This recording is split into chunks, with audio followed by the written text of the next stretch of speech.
ኢትዮጵያ ዓለም ብርሃን ቤተሰቦችም ወገኖችም ልብ በሉ። ጊዜው አልቋል፣ ተጠናቋል። እግዚአብሔር ሊታይ የሚገቡ ምልክቶችን ሁሉ ሰጥቷል። እሳቱም ከቦሃል፣ መከራውም ከቦሃል። ዓለምን በምጥ ውስጥ ገብታለች። የኢትዮጵያም ሕዝብ እንደዛው። ዛሬ በከተማህ የምትስቅበት የምታላግጥበት ጊዜ አይደለም። በተለይ በቤተ ክርስቲያናችን የተሰከሰክ ሁሉ መጥቶልሃል፣ ገብቶልሃል፣ ዙሪያውን ከቦሃል። ይሄ መንግስት ቀጪ እግዚአብሔር የሳለው ሰይፍ አጥፊ መንግስት ነው። ያጠፋል። ይሰማል ጆሮ። በታረቅኩ ስም በተስማማው ስም ምን አይነት ደም አፍሳሾችን አምጥቶ በከተማ እንደኮለኮለ ሰምተሃል። ነገ ምን እንደሚጠብቅ ጠብቅ። በየደጅ እንግዲህ ሞት ቆሟል ስንልህ አዲስ መስሎሃል። ይሄ አንዱ ክፍል ነው። በሽታውም አንዱ ነው። እሳቱም አንዱ ነው። በእሳት በግሬደር በምን ቤትን ንብረትን ዓለምንም ምናምን እየጠራረገ ሲያፈርሰው አይነህ አይቷል። ገጠር አልቀረው፣ ከተማ አልቀረው። በመንገድ ስም በልማት ስም በኮሪዶር በምን እያለ ጥርቅርቅ እያደረገህ ነው። አይተኸዋል አይደለም? አሁን የቀረው አንተን ራስን ደግሞ ማጥፋት ነው። ይህንንም እያዘጋጀልህ ነው ያለው። ይኸውልህ እንግዲህ ፍርድ እንዲህ ነው የሚመጣው። እዛ መሽጋችሁ በቤተ ክርስቲያን ውስጥ ቁጭ ብላችሁ የምትድኑ እንዳይመስላችሁ። የሰበሰብከው ሀብት አያድንህም። የሚያድን እግዚአብሔር ነው። ፈጥነህ ደቂቃ ሰከንድ ሳታጠፉ እንባህን እየረጨህ የሰራሃትን ወንጀል ሁሉ እየተናዘዝክ ንስሐ ገብተህ አመልጥ። በቃ ከዚህ በላይ እኛ የምንላችሁ ነገር የለም። አመልጥ። በሩ ከመከርቸሙ በፊት እየወረደ ነው። በሩ እጫፉ ደርሷል። እሱንም ሾልከህ ለመግባት ከቻልክ ነው። ሊዘጋ ነው። ክርችም ሊል አመልጥ ብለናል። አመልጥ። ከዚህ በላይ የምንልህ ነገር የለም። የምትሰሙን ስላልሆነ ምን እናድርግ? የሚያስተውል ሕሊና ከሌላችሁ ምን እናድርግ? እንግዲህ ስለኛ ብዙን ተናገርን። ወደኛው እንመለስ። በዚህ ጉዞ ውስጥ የእግዚአብሔርን ፈቃድና ሐሳብ ለመላው አዳም ዘር በማድረስ ሂደት ውስጥ ስራውን ለማደናቀፍ ዲያብሎሳዊ ተልዕኮ አዝለው በውስጥ የኛው ቤተሰብ መስለው እጅግ ክፉ የጨለማን ስራ ሲሰሩ የነበሩ እጅግ ብዙዎች ነበሩ።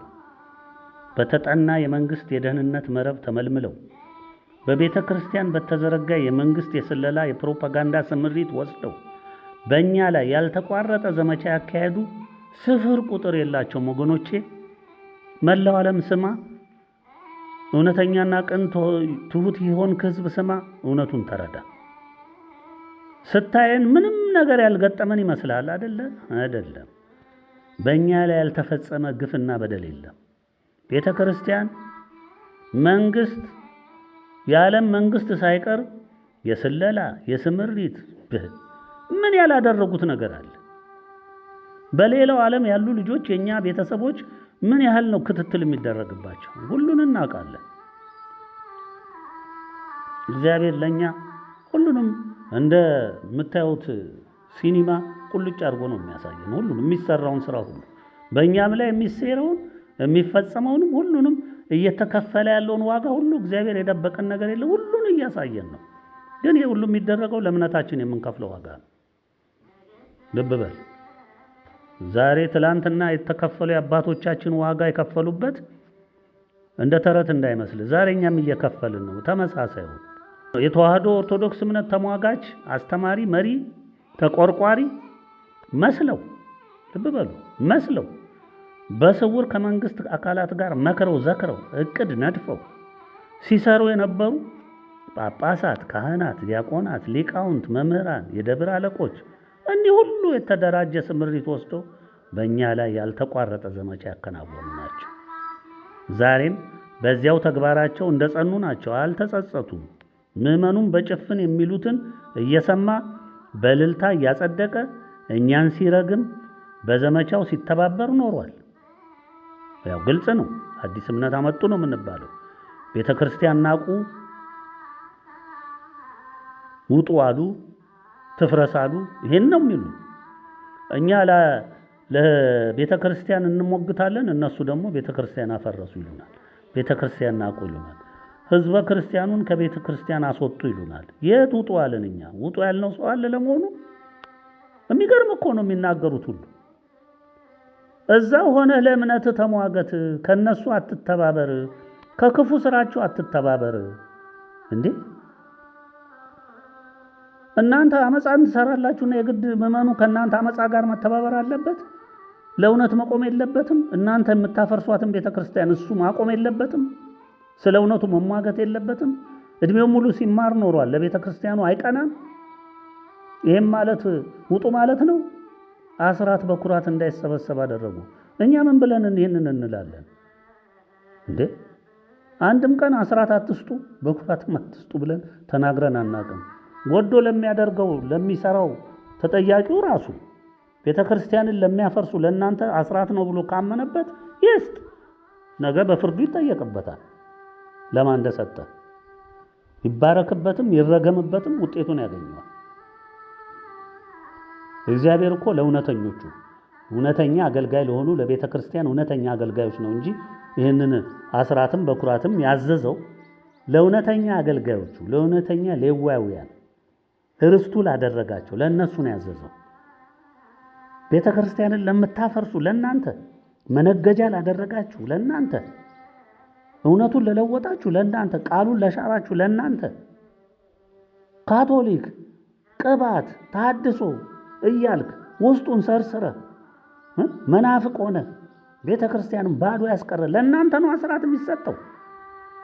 በእግዚአብሔር ገንዘብ አብጣችሁ ወፍራችሁ እግዚአብሔር ሳይሾማችሁ በጉቦ ተሾማችሁ እንደገና ደግሞ እኛን ትወነጅላለህ። ስፍር ቁጥር የሌለው ወንጀል እያደራጁ ያለ ስማችን ስም ባልዋልንበት በሐሰት ምስክር እያቆሙ ወገኖቼ ይህን ልብ ብላችሁ በሐሰት ምስክር እያቆሙ ልክ እንደ ጻፍት ፈሪሳውያን በክርስቶስ ላይ የሐሰት ምስክር አይደለም ሲያደራጁ የነበር በሐሳብ ፍርድ ቤት ጣቢያ እየከሰሱ እያሳሰሩ እያስደበደቡ እያሰደዱ እያስገደሉ እያስገረፉ ይህን ሁሉ ወንጀል በእኛ ላይ ፈጽመዋል። ምስክራችን ደግሞ ያው የአብርሃሙ ሥላሴ እናታችን ናት። የምታመልጥ መሰለህ? ተመዝግቦልሃል። መንግስት ተብየው በራሱ የደህንነት መስሪያ ቤት በራሱ የኢትዮጵያ ዓለም ብርሃን ቤተሰቦችን ጉዳይ ብቻ የሚያይ በፌደራል መስሪያ ቤት በራሱ በጠቅላይ ሚኒስትሩ የሚታዘዝ የምርመራ ጣቢያት አደራጅተው ስንቶችን አስረው ቀጥቀጠው ንብረት ወስደው የሐሰት ወንጀል ያዘለ የምርመራ መዝገብ አደራጅተው በፍርድ ቤት አስፈርደው ስንቱን አንገላተው እዚህ ደርሰዋል። ይሄ የማይታወቅ ነው? ምዕመኑ ላያውቅ ይችላል። ዛሬ ግን ወቅ ምዕመን ወቅ ከዚህ ውጪ ሁሉ ግፍ እንዲፈጸም እንድንሳደድ፣ እንድንገደል፣ እንድንታሰር ትልቁን ስራ ምክር፣ የፋይናንስ ድጋፍ የሚያደርጉት በግንባር ቀደምትነት እነማን እንደሆኑ የውጭ ሀገር መንግስታትን ታውቃላችሁ? እነ አረብ ኤሚሬትስ፣ እነ ቱርክ፣ እነ አሜሪካ፣ እነ እንግሊዝ፣ እነ ቻይና፣ መላው አረቦች፣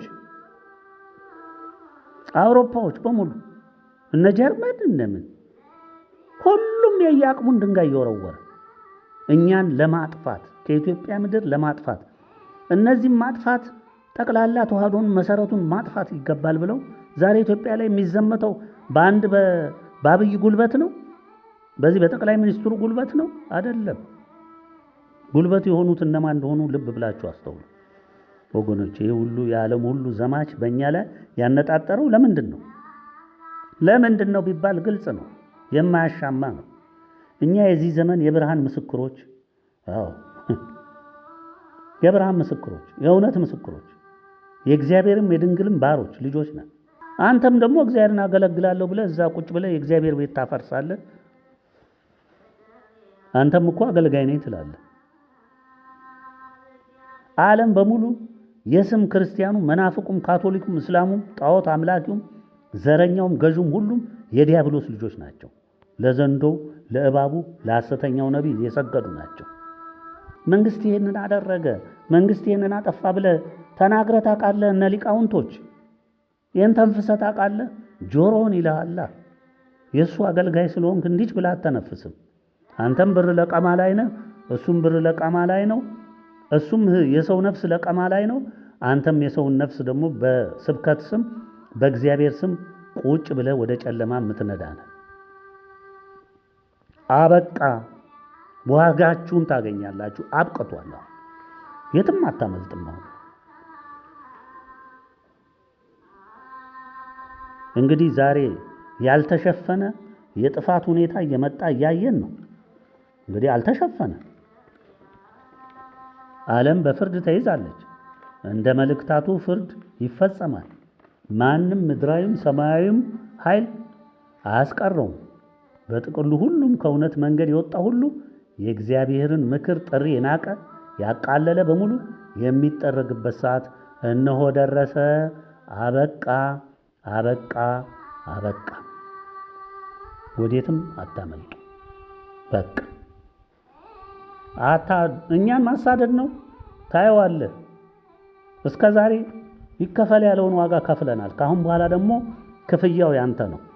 አንተ ነው የምትከፍል።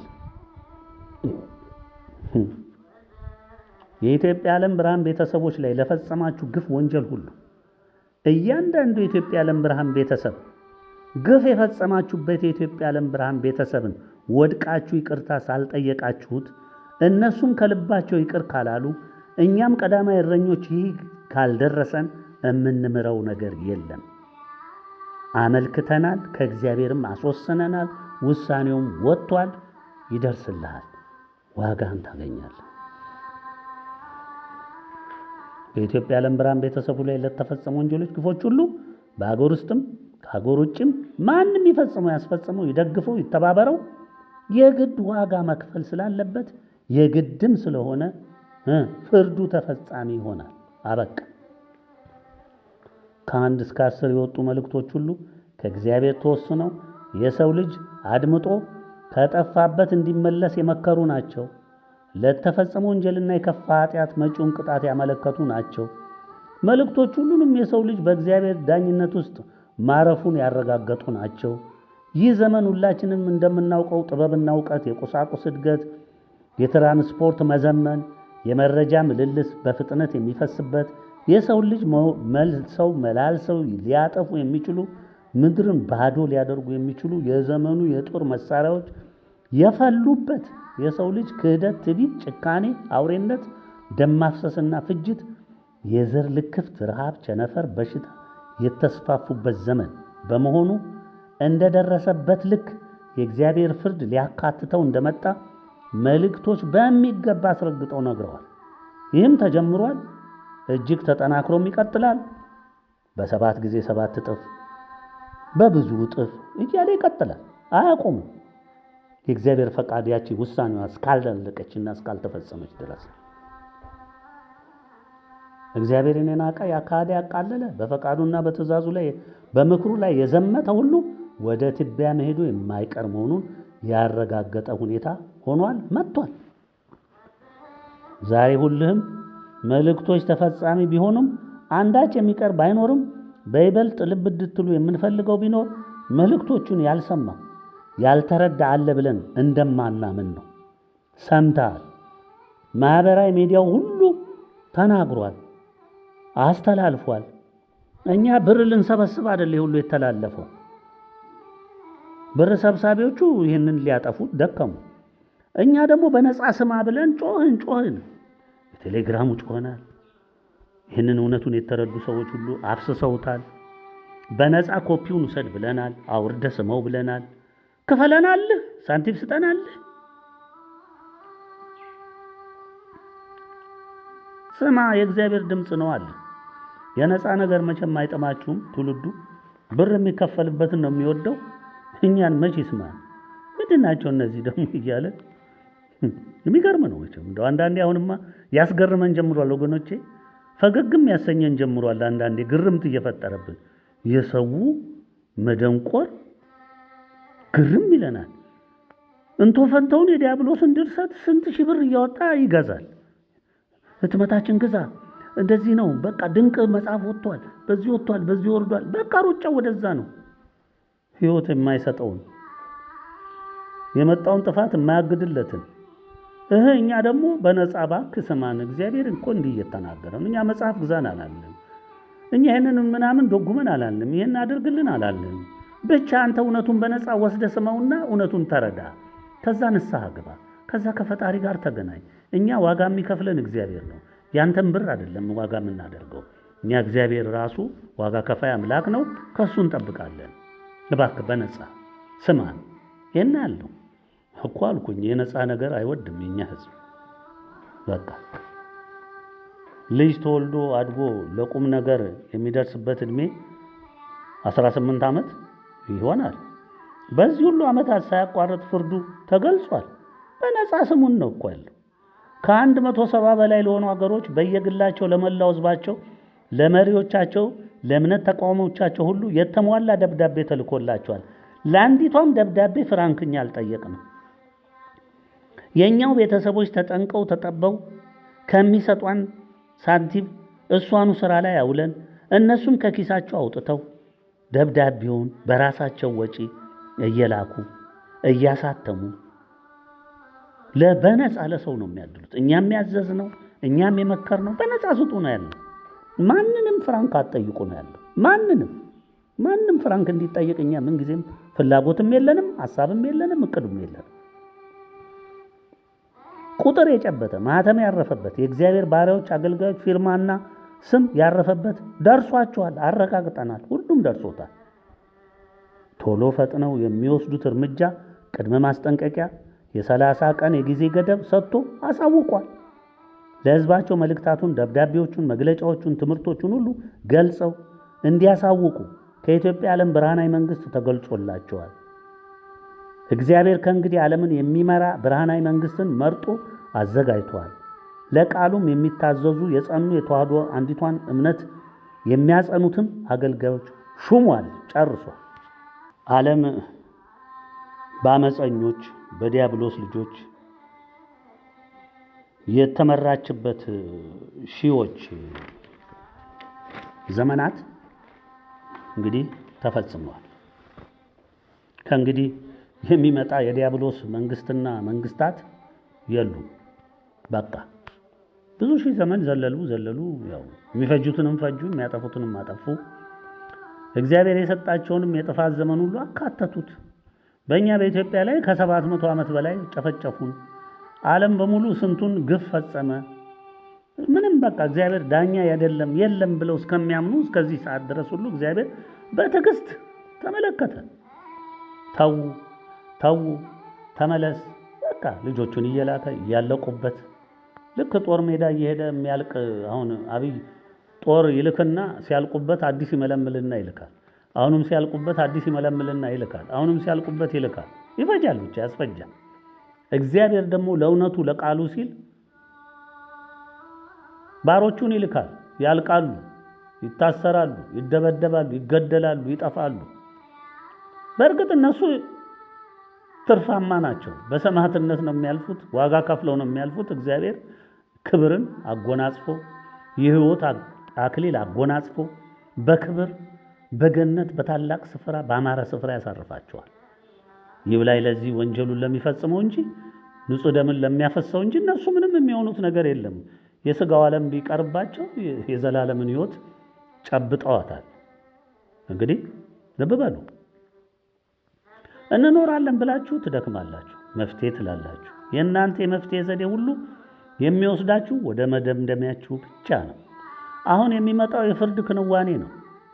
መልእክት 1ን፣ መልእክት 2ን፣ መልእክት 3ን፣ መልእክት 4ን፣ መልእክት 5ን፣ መልእክት 6ን፣ መልእክት 8ን፣ መልእክት 7 አዋጅና ሕግጋተ ሥላሴን ስለያዘ እሱ እስካሁንም አልተገለጸም። ወደፊትም በትንሣኤ ዘመን ለሚኖሩት ነው የሚገለጸው። እዛ ስትደርስ ከደረስክ ከቻልክ ሕጉንም ታየዋለህ።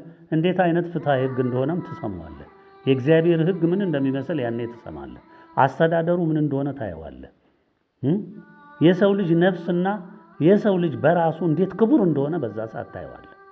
ዛሬ ግን ለእናንተ አይነቱ ለሌባ፣ ለካዲ፣ ለቀጣፊ፣ ለካዲ ትውልድ ለአጭበርባሪ ፈጣሪውን ለካደ ለናቀ ትውልድ የለም። የምንድን ነው ደግሞ ለአንተ ሕግ የሚገለጸው? ፍርድን ብቻ መስማት ነው። ለተግባራዊነቱ የታወጀውን በመልእክት 9 የሰፈረውን አዋጅ ተግባራዊ የሚያደርግና ለትግበራው ዝርዝሩን ሁሉ ያሰፈረውን መልእክት 10ን ጨምሮ ሁሉም ደብዳቤዎች የገለጹትን የፍርድ ቃሎች በመተግበር በመልእክት 9 የታወጀው አዋጅ ልብ ብላችሁ አድምጡ። በመልእክት 9 የታወጀው አዋጅ ስራ ላይ ይውላል። አዎ ስራ ላይ ይውላል። አንብብ አዋጁን። አዎ የሁሉም ፍርዶች እንዳግባባቸው እንዳስፈላጊ የኃይል መጠናቸው እግዚአብሔር እንዳዘዘው ይፈጸማሉ። አዎ አዋጁ የሚለውን ሰምተዋል። ሞት የማይነግስበት የምድር ገጽታ አይኖርም። ደጆችም፣ ቀዮችም፣ አገርም፣ መንደርም፣ ባህርም፣ ውቅያኖስም፣ ሰማይም ሁሉም በሞት ጥላ ይሸፈናሉ። አመፀኛውን ትውልድ ምልክት አልባ ትውልድ በሙሉ እንደተፈረደበት አጠፋፍ ያጠፉታል ይላል። ሰማይ ብትወጡ፣ ምድር ብትወርዱ፣ ውሃ ውስጥ ብትጠልቁ፣ ወደ ከርሰ ምድር ብትወርዱ፣ የትም ብትሸሸጉ የእግዚአብሔርን ፍርድና ቁጣ ማምለጥ አትችሉም። ይህ ከፊታችሁ ነው፣ ይፈጸማል። እየነገርን ነው፣ ይፈጸማል። በውሸት አስተማሪዎች አትተማመን። የተሰጣችሁን ጊዜ በማላገጥ በፌዝ በንቀት በትዕቢት በውሸት አስተማሪዎች ታምነህ ሸኛቸው። ጊዜውን ሁሉ አበላሸው፣ አባከንከው፣ አጠፋው። አሁን የሚሰጥ ጊዜ ለንስሐ ጊዜ የለም።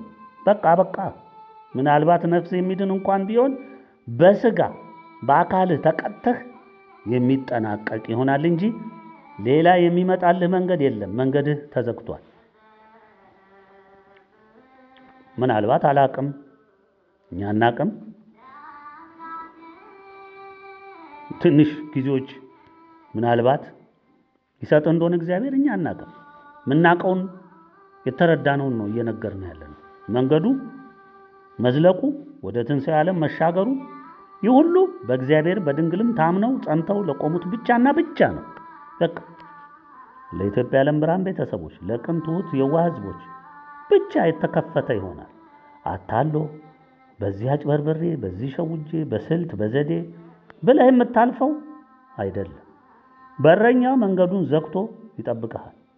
የዲያብሎስ ልጆች አላጋጮች፣ ስመ ክርስቲያኖች፣ አታላዮች፣ ሶዶሞች፣ ከተዋህዶ ኦርቶዶክስ እምነት ውጪ የሆኑ እምነቶች ተከታዮች ሁሉ ዘረኞች ሁሉ እንኳን ሊሻገሩ በበሩም ሊደርሱ አይችሉም። በቤታቸው በደጃቸው በየትኛውም ስፍራ ከነ ቤተሰቦቻቸው ሞት ይከድናቸዋል። ልሂድ ልውጣ ልሽሽ ከዚያ ወደዚህ ልበል የለም። ከተቀመጥክበት እዚያው ካለህበት ሞት አያስኬድህም። እንዳጠፋፍህ እንደተፈረደብህ አሰቃይቶ ይወስድሃል። የናቃቸውን፣ ያሳደድካቸውን፣ የገደልካቸውን፣ ያሰርካቸውን የኢትዮጵያ ዓለም ብርሃን ቤተሰቦች ቅን የዋህ ትሑት ሕዝቦች በብርሃን ውስጥ ሆነው ሲጽናኑ ሲቦርቁ ታያለህ። ማለፍ አትችልም። ወደ እነሱ አትጠጋ። እያነባህ ሞትህን ትጎነጫለህ። የሚሆነውን እየነገርንህ ነው። ይሄ ነው የሚሆነው። በቃ እስከ ዛሬ በኢትዮጵያ ዓለም ብርሃን ቤተሰቦች ላይ መጠዘን ሰፊ ዘመቻ እንዲከናወን እንደተከናወነም መቼም ጆሮ ያለው የሚሰማ ዓይን ያለው የሚያይ የሚክደው አይደለም። ደጋግመን መከራን ስታዘንቡብን ከመታገስ ልትድኑበት የመጣውን መልእክት ከማድረስ የዘለለ የተናገርነው ነገር የለም። መንግስት፣ ዳኛው፣ መንግስታት፣ የሃይማኖት ተቋማት፣ ህዝቡ በአብዛኛው ለነጻነት ነው የምለፋው የሚለው ታጣቂ ሁሉ በስውርም በግልጽም በእኛ ላይ እስከ መግደል የደረሰ ዘመቻ፣ እስከ ማሰር የደረሰ ዘመቻ ግፍ ፈጽመዋል። አስረዋል፣ ገለዋል፣ አሳደዋል። በእኛ ላይ አፉን ያላሟሻ ሰባኪ፣ ጉልበቱን ያልፈተሸ ታጣቂ፣ የመንግስትነት ጉልበቱን የምርመራና የፍርድ ስርዓቱን በእኛ ላይ ያልሞከረ አካል የለም። የሁሉ ግፍ በዚህ ዘመን እንድንሸከም ሆኗል። ዕውቀትና ጥበብን በስብከት ስልት የሚነግርህን ቃለ እግዚአብሔርን ለመግለጽ አልሞከርንም። እንዲያም አልተማርንም። የተማርነው እምነትና ጽናትን በተግባር የሚገለጽ የእምነት አካሄድን ገልጸናል። እኛም በዚያው ተጉዘናል። በእውነትና በመንፈስ በእምነት የምታመልኩበት ዘመን መጥቷል ያለው ቸሩ መድኃኔዓለም ለሳምራዊቷ ሴት በሥራ የማይገለጽ እምነት ሺህ ቢያወሩት ሕይወት አይኖረውም፣ በራሱ የሞተ ነውና እግዚአብሔርን በእምነት ዓይን ስንሆን እንጂ በመዳበስ በመጨበጥ በማስረጃ በስብከት ስልት ልናውቀው አንችልም። ይህን ነገርን። አሁን ደግሞ ይህንን የሚያስረግጥልን ከቃሎቹ ውስጥ ያሉትን በሙሉ እያነሳን በደንብ እንድትረዳ እናደርጋለን። ወገኖቼ፣ የኢትዮጵያ ዓለም ብርሃን ቤተሰቦች፣ ቅን ትሑት ሕዝቦች፣ የዋህ ሕዝቦች የእግዚአብሔር ቃል በዕብራውያን ምዕራፍ 10 ከቁጥር 36 ጀምሮ ያለውን ብንመለከት የእግዚአብሔርን ፈቃድ አድርጋችሁ የተሰጣችሁን የተስፋ ቃል እንድታገኙ መጽናት ያስፈልጋችኋልና ገና በጣም ጥቂት ጊዜ ነው። ሊመጣ ያለው ይመጣል፣ አይዘገይም። ጻድቅ ግን በእምነት ይኖራል። ወደ ኋላም ቢያፈገፍግ ነፍሴ በእርሱ ደስ አይላትም። እኛ ግን ነፍሳቸውን ሊያድኑ ከሚያምኑቱ ነን እንጂ ወደ ጥፋት ከሚያፈገፍጉ አይደለንም ይላል። ይህን ያነሳሁበት አለ ምክንያት አይደለም። ብዙዎች በመጀመሪያው በእምነት ጸንተው በመልካም ተጉዘው ነበር። የሚያሳዝነው ትንሽ መከራ ሲመጣባቸው የብልጣብልጦችን ምላስ አሸንፏቸው፣ የጊዜው ንፋስ ጎዳቸው፣ ስጋቸውም አሸነፋቸው። በስሜት የሮጡ ሁሉ ትንሽ ዋጋ መክፈል ሲጀምሩና ሲጎረብጣቸው እምነቱንም ተስፋቸውንም ጥለው ወደ ኋላ አፈገፈጉ። እግዚአብሔር በዚህ አይደሰትም። ስለዚህ ነፍሴ በእርሱ ደስ አይላትም እንዳለ ሁሉ እንዲህ ከመባል እንድትወጡ የጠፋችሁ፣ ራሳችሁን የጎዳችሁ፣ ከእውነት የራቃችሁ ሁሉ ልብ ብላችሁ ይችን የመጨረሻ ደቂቃና ሰዓት ጊዜ ተጠቀሙባት። ስለ እምነት ቃሉ ሁሉ የሚናገረው የእግዚአብሔር ቃል በብሉይም በሉት በወንጌሉም በሉት በሁሉም ስፍራ ላይ የምታዩት ኃይለ ቃል ሁሉ እምነትን ለማስረጽ እንጂ ዕውቀትን ለማስረጽ አይደለም። እምነትን የጨበጠ ነው የሚያሸንፍ። አለ እምነት ምንም ነገር ማሸነፍ አይቻልም።